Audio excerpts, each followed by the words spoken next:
welcome back to Trojan Sports Now. The Trojan football team is coming off a thrilling 22-17 victory over the Akron Zips. And this week, Troy will make a trip to Death Valley, riding a 3-game winning streak, despite not putting together a complete effort in all 3 phases of the game.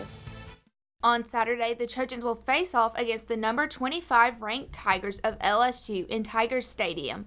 And head coach Neil Brown knows that his players are looking forward to playing in Death Valley. Our team's excited. We're going to go play in one of the top venues in the country. It's had the privilege to play and coach there, and it's an exciting atmosphere. Our guys are looking forward to it. Brown also talked about what the Trojans need to do in order to have a chance to win. For us to have a chance to win, we're going to have to play our best game of the year. It doesn't mean we have to play perfect. We just got to play a more complete game than what we've played so far. Players on the defensive side of the ball for the Trojans talked about the game plan for stopping one of the best running backs in the country, Darius Geis. The game plan is slowing down, just make tackles, wrap up, and pretty much that's about it. He's a good running back, so that's our plan, just wrap up, make tackles. Well, you gotta be where you need to be in the defense. All the gaps got to be covered because he's a guy that finds creases, and he's not an easy guy to bring down. So when we get to him, we got to make sure we come with bad intentions and we get him down.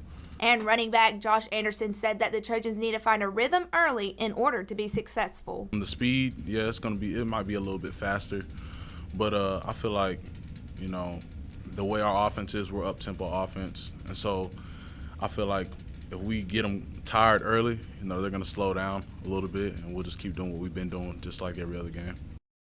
Kickoff for Saturday's game is set for 6 p.m. and will be televised on ESPNU, and the Troy Sports Radio Network will have full coverage beginning at 4 p.m. The Trojan football team has a big challenge ahead of them this weekend, taking on nationally ranked SEC foe LSU this Saturday in Baton Rouge. However, taking on big opponents is not new to the Trojans. This Saturday's matchup is very familiar to head coach Neil Brown, since he was serving as Troy's offensive coordinator the last time Troy went to Tiger Stadium. My co-anchor Sarah Drake has the details. Last year, the Trojans faced Clemson in Death Valley, and this year the Trojans are headed back, but to a different Death Valley.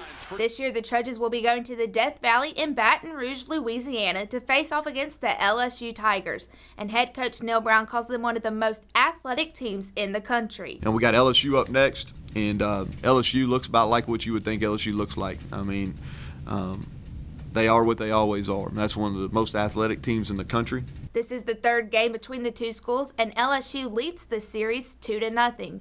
The last time the Trojans and Tigers played each other was 2008, and Brown recalls what happened in a game he said the Trojans should have won. We had a good plan going in that game. Obviously, probably should have won the game. Yeah, they were better than us. Let's not kid ourselves. They were significantly better than us in 2008. But our quarterback Levi Brown played extremely well. Jarrell Jernigan was one of the best players, if not the best player on the field that day. And what happened in the second half, we just dropped the football. we dropped it, and we weren't able to run the football against them. That's why we threw the ball 71 times. We ran 90-some plays. I think we threw the ball 71 times. It just so happened on our 70th pass, we got called for holding, So we didn't really protect any different than we did the other 70 times, or 69 times, but we got called for holding on the 70th. Hold number 74 on the offense. That penalty is 10 yards from the previous spot. We play second down. And we had a chance to get down there and with a chance to potentially win the game. It's been a long time ago, though. And Brown says that this year's team will have a pep in their step when they face off against the Tigers. Our guys are going to be excited just because it is LSU. It's one of the premier programs in the country. They're going to play in one of the premier venues in the country, so they'll have a little extra step in their, pep in their step on Saturday. Troy and LSU will kick off from Tiger Stadium at 6 p.m. This game will also be televised on ESPNU. Sarah Drake, Troy, Trojan Vision Sports. In that matchup, Troy led the Tigers 31-3 before LSU scored 37 straight unanswered points to come back and steal the win. Can the Trojans pull the upset off on Saturday? We can only tune in at 6 o'clock Saturday night to find out. Coming up for Troy's soccer team, the Trojans will get an extra day off this week because the team will not take the field again until this Sunday when it hosts Sunbelt rival South Alabama. Kickoff is set for 1 p.m. at the Trojan Soccer Complex. The Trojan volleyball team is looking to snap a 3-game losing streak when it returns home to host a pair of Sunbelt Conference matches against Georgia Southern and Georgia State.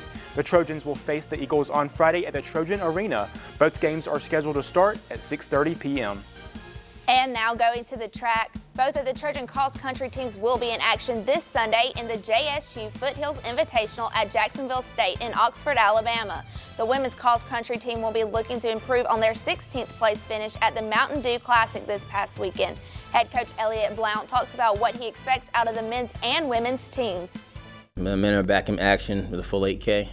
They have this meet coming up at JSU, another one down at up in Crimson Classic up in Tuscaloosa, and then this conference. So we're just trying to continue on the men's side what we've been doing the past 2 meets. Executing early and then finishing strong late. And then for the women, we're still running with kind of a depleted team. We're not running at full strength. Some of the girls that didn't race this past weekend will race again here, and we're just trying to again see that middle of the pack, kind of step up and do their thing again.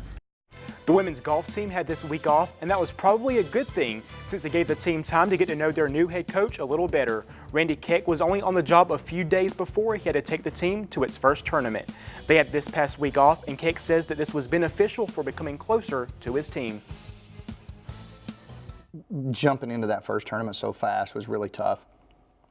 Now we've gotten back and we've had time to kind of slow down a little bit, focus on the areas where we need improvement.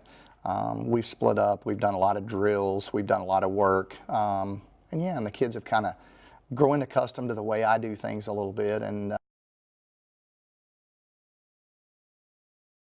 the Trojans will return to action on Sunday at the Magnolia Invitational, co-hosted by Ole Miss and Mississippi State in West Point, Mississippi.